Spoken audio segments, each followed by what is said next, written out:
আমার প্রশ্ন হলো, আপনাদের ইসলাম ধর্মে বহু বিবাহর অনুমতি দেওয়া হয়েছে, কিন্তু আপনি যদি অন্য ধর্ম দেখেন, খ্রিস্টান, হিন্দু ধর্ম, তাদের ধর্মে বহু বিবাহ নেই।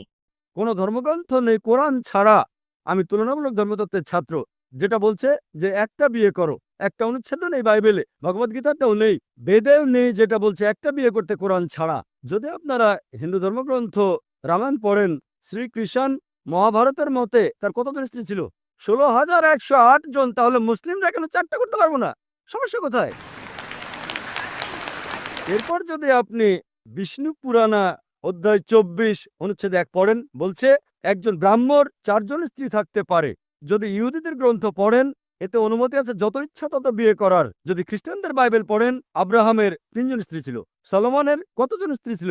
এবার দেখি কোরআন কি বলে। কোরআন বলছে সূরা